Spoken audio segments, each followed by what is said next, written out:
இந்த பதிவில் கடக லக்னத்திற்கு 10 நாட்களுக்கான தினப்பலனை பார்க்க இருக்கிறோம். பிப்ரவரி 1ஆம் தேதியிலிருந்து பிப்ரவரி 10ஆம் தேதி வரைக்கும். முதல் நாள் பிப்ரவரி 1ஆம் தேதி ஞாயிற்றுக்கிழமை, பூச நட்சத்திரம். நம்ம லக்னாதிபதி சந்திரன் நம்ம லக்னத்திலேயே சனியினுடைய பூச நட்சத்திரத்தில் பயணிக்கிறார். சனியானவர் 9ஆம் இடத்துல மீனராசியில் பாக்கியஸ்தானத்தில் இருக்கிறார், தன்னுடைய சொந்த நட்சத்திரத்தில் இருக்கிறார்.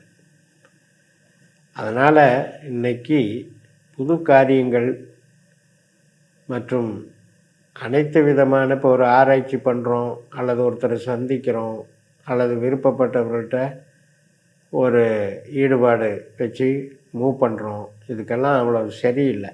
ஒரு பெரிய மனிதர்கள் ஒரு உதவி கேட்குறது அல்லது அவங்கக்கிட்ட ஏதாவது ஒரு நன்மைகளை எதிர்பார்க்கறது, இதில் எல்லாமே தடைகள் ஏற்படும்.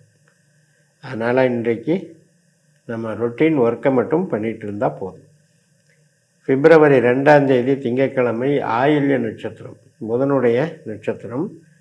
புதன் 7ஆம் வீட்டில் செவ்வாயினுடைய நட்சத்திரத்திலையும் குரு மற்றும் சனியினுடைய உப நட்சத்திரத்திலையும் இருக்கார். இப்போ குரு வேறு 12ல் இருக்கார். அதனால் இந்த 7ஆம் வீடு 12ஆம் வீடுங்கிறதெல்லாம் உறவுகள் சார்ந்த விஷயத்துக்கு அவ்வளோ சிறப்பு இல்லை. எதிர்பார்க்குற கஸ்டமர் ஆகட்டும், நம்மளுடைய கணவன் மனைவி அல்லது பிஸ்னஸ் பார்ட்னர் ஆகட்டும், ஏதோ ஒரு வகையில் ஒரு அபிப்பிராய பேதங்கள், ஒரு அதிருப்தி மனப்பான்மையை அவங்க டீல் பண்ணுறதுக்கு வாய்ப்பு இருக்குது. ஸோ முடிஞ்ச அளவு இந்த ஆயில்ய நட்சத்திரத்தில் நம்ம பார்க்க வேண்டியது, புதன் ஒரு திருஷ்டியை கொடுக்குறாரு, ஒரு எதிர்ப்பை கொடுக்குறாரு அல்லது காம்படிஷனை உருவாக்குறாரு. அப்போ புதனுக்கும் செவ்வாய்க்கும் ஆகாது. செவ்வாயினுடைய நட்சத்திரத்தில் சுக்கிரனோட சேர்ந்து தான் புதன் இருக்கார். அதனால் செவ்வாயும் அங்கேயே 7லேயே இருக்கிறதுனால இப்போ நம்ம என்ன இந்த நாளில் எப்படி பயன்படுத்தலாம் அப்படின்னா, அறிவு சார்ந்த, தன்னுடைய திறமை சார்ந்த ஒரு முயற்சிகளை எல்லாம் மேற்கொள்ளலாம். அப்படி பண்ணும்போது உங்களுக்கு பலன் தரும்.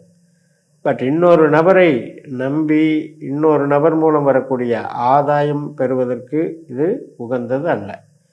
பிப்ரவரி 3 செவ்வாய்க்கிழமை, மக நட்சத்திரம்.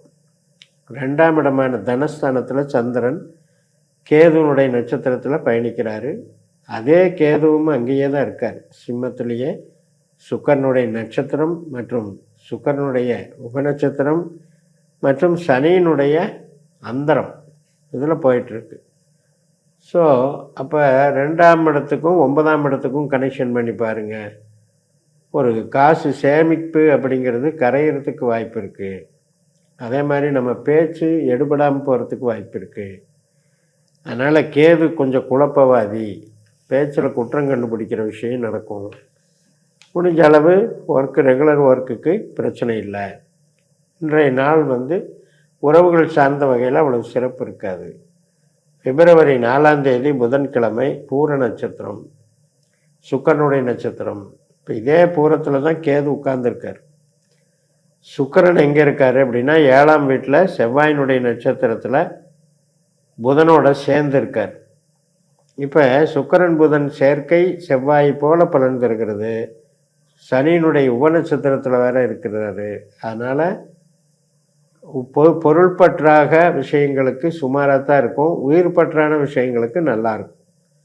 இப்போ ஒரு கமிஷன் வகையில் இருக்கவங்க, பேங்க்கில் வேலை செய்கிறவங்க, கான்ட்ராக்ட் ஒர்க்கில் இருக்கிறவங்கள மற்றும் பொதுஜன தொடர்பான அனைத்து விதமான பணிகளில் இருக்கவங்களுக்கெல்லாம் நல்லாயிருக்கும்.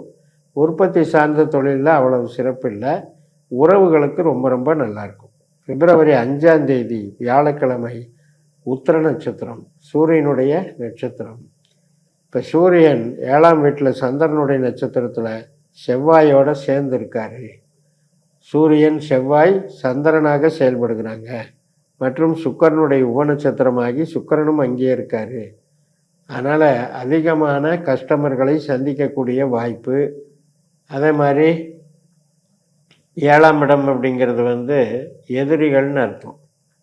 அப்போ தேவையில்லாத ஒரு எதிர்ப்புகள், ஆர்கியூமெண்ட்ஸு, போட்டி, பொறாமை இதுக்கெல்லாம் வாய்ப்பு இருக்கிறதுனால பழகக்கூடிய நபர்கள் நம்ம ஜாதகத்துக்கு ஏற்றவர் தானா என்று புரிந்து பழகுதல் வேண்டும்.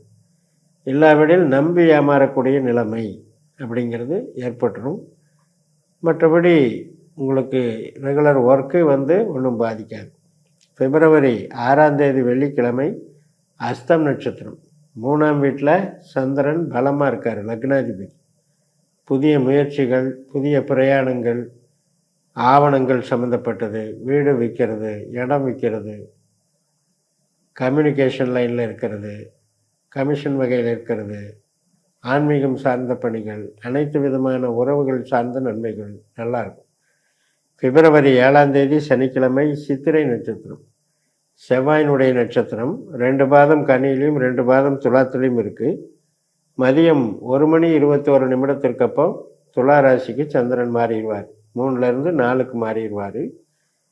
இன்றைய பலனை தரக்கூடிய செவ்வாய் நமக்கு சந்திரனுடைய நட்சத்திரத்தில் 7ஆம் வீட்டில் இருக்கார், சனியினுடைய உபநட்சத்திரத்தில் இருக்கார். மற்றும் இது செவ்வாய் கனெக்டிவிட்டி அப்படின்னு எடுக்கும் பொழுது இப்போ உங்களுக்கு செவ்வாய் நின்ற நட்சத்திராதிபதி சந்திரன் அப்படின்றது நமக்கு 3ஆம் வீட்டில் இருக்கிற வரைக்கும் பாசிட்டிவாகவும், 4ஆம் வீடான துலா ராசிக்கு போன பிறகு கொஞ்சம் நெகட்டிவாகவும் வேலை செய்யும். வேலை சார்ந்த விஷயங்களுக்கு நன்மை, உறவு சார்ந்த விஷயங்களுக்கு அவ்வளவு நன்மை இல்லை.